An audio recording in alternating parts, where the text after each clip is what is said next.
النهارده هقول لك ازاي تكسب فلوس من شات جي بي تي. السلام عليكم ورحمه الله وبركاته. ازيكم عاملين ايه؟ يا رب تكونوا الف خير حبايبي واخواتي، كل سنه وانتم طيبين. اللي مش مصدقني من البدايه كده يطلع بره الفيديو. اللي مش مصدقني من البدايه كده يطلع بره الفيديو. انا بص قسما بالله عرقان اهوت اكني بشتغل. قسما بالله انا عرقان. انا بقالي ساعه بكتب في السكريبت، وبقالي ساعه برن على اصحابي اللي هم المونتير واللي اصحاب مصممين وكده، برن عليهم بقول لهم انتوا استفدتوا ازاي من شات جي بي تي، وانا شخصيا استفدت من شات جي بي تي ازاي. فبص يا صاحبي، بكل بساطه انا حابب اقول لك ان شات جي بي تي بقى دلوقتي عامل ضجه غير طبيعيه. كل الناس اتكلموا عليه، لكن محدش قالك ازاي تطلع فلوس من شات جي بي تي.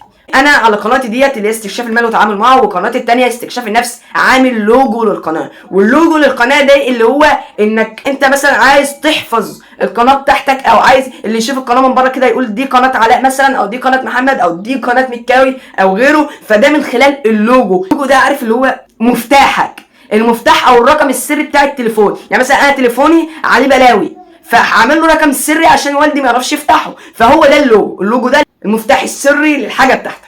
فيلا بينا يلا بينا. انا صممت الاتنين لوجو اللي على قناتي، الاتنين ده من خلال شات جي بي تي. ما دفعتش اي فلوس، والله ما دفعت ولا جنيه. نيجي بقى لما انا اتوصلت وحبيت اعمل لوجو من البدايه من غير بقى ما اتكلم مع شات جي بي تي، او ما كنتش لسه اعرف شات جي بي تي. دخلت الواحد على موقع خمسات. اللي ما يعرفش موقع خمسات ده موقع للعمل الحر في اي حاجه انت عايزها. لو عايز حد يحل لك الواجب بتاع المدرسه بيحلوه لك، تمام. فتواصلت مع الشخص وقال لي اعمل لك الاتنين اللوجو ب $10. انت عارف يعني ايه 10 دولار؟ ما انتش متوقع؟ يعني 500 جنيه. يعني شخص عايز يبدا على اليوتيوب يدفع 500 جنيه وهو لسه ما جابش معدات، ما جابش رينج لايت، ما جابش مايك، ما جابش اي حاجه. طب انت عملت ايه؟ دخلت على المنقذ شات جي بي تي.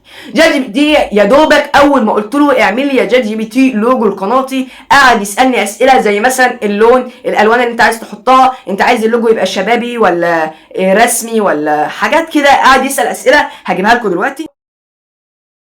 قاعد يسأل لي اسئله كده، من خلالها بيقوم عامل لك اللوجو من خلال الاسئله او الرد اللي انت بتجاوبه ليه. والالوان، خد بالكم الالوان اللي هو قالها لي دي انت ممكن تقول له لون من دماغك، لون هو ما قالهوش خالص، تمام. هو في الاخر قال لي الوان محدده وقال لي محايده. يعني انت عايز ايه الالوان بتاعتك براحتك، يعني هو الاختيار باختيارك انت مش باختياره هو، تمام. المهم عامل لي اللوجو وببلاش. انا كنت هدفع فيه 500 جنيه.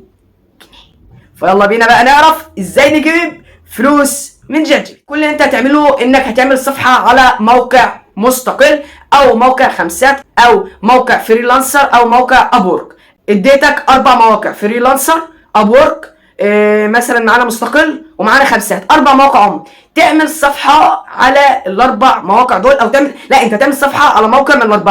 المهم يعني شات جي بي تي اول حاجه بيصمم لك لوجو. تاني حاجة وهي مهمة جدا، وهي الصورة المصغرة للفيديو. أنا عندي الصورة المصغرة للأسف أنا ما بعرفش أعمل صورة مصغرة، ولولا أصحابي اللي بيعرفوا يعملوا، اللي هم شغالين معايا في الشركة بتاعتي، شركة تايجر للمونتاج والاستثمار، لولا أصحابي أنا ما كنتش هعرف أعمل أي حاجة. ما بعرفش أمنتج فيديو أصلا. أنا بتعلم، أو لسه بتعلم، ما أناش محترف، لكن أصحابي بيعرفوا. شات جي بي تي بيعمل لك الصورة مصغرة من غير ما تحتاج حد. يا دوبك هتقول له يا شات جي بي تي اعمل لي صوره مصغره لفيديو بيتكلم ازاي اجيب فلوس من شات جي بي تي، بس هيعمل لك الصوره المصغره. وخد بالكم الصوره المصغره اللي على الفيديو دي من خلال شات جي بي تي. يعني الصوره المصغره اللي انت بتشوفها بره الفيديو دي اهم حاجه في الفيديو اصلا. مفيش حد هيدخل على الفيديو بتاعك الا لما يكون الصوره المصغره بتاعتك ملفته للانظار. اول ما اشوفها كده خلاص الفيديو ده جميل، ادخل بتفرج عليه اشوف جواه استفاده ولا لا. يبقى الصوره المصغره دي بتعمل على 70% من انتشار الفيديو بتاعك. عندنا مثلا احنا قلنا اللوجو وقلنا الصوره المصغره، عندنا تعديل الفيديو. ممكن يعدل لك الفيديو بتاعك. ممكن تقول له اعمل لي السي في يا شات جي بي تي، بيعمل لك سي في اكنه واحد شغال في المجال بقاله 30 40 سنه. غير طبيعي، والله العظيم غير طبيعي يا جماعه. يبقى انت عايز تطلع فلوس من خلال شات جي بي تي وموقع خمسات، او مستقل، او اب وورك، او فريلانس. يبقى انا كده قلت لك الطريقه كلها. انت كده ما عدتش محتاج الا ازاي ادخل بقى او اعمل صفحه على. وبرضه هقول لك في فيديو جاي ان شاء الله هقول لك ازاي تتعامل مع شات جي بي تي. ما هو شات جي بي تي يا جماعه على حسب. يعني انت لو بتكلمه باللغه الانجليزيه غير انك بتكلمه باللغه العربيه نهائي. يعني انا مره كلمته باللغه الانجليزيه لقيت بيستجيب معايا بسرعه، الصوره طالعه احترافيه اكتر. لما كلمته بالعربي هي الصوره طلعت حلوه، لكن نص نص، شغل اللي هو شقلب واجري. تمام. وكده يبقى خلصنا فيديو النهارده اهو. وما تنساش تحجز معايا في المحتوى اونلاين، هتكون على الرقم اللي ظاهر قدامك على الشاشه ده، وهتكون بسعر رمزي جدا اقل من نص دولار ب 25 جنيه، يعني ببلاش حرفيا. وكمان ما تنساش تطور من نفسك، يعني تطور من ذاتك وتستكشفها. سلام يا بطل.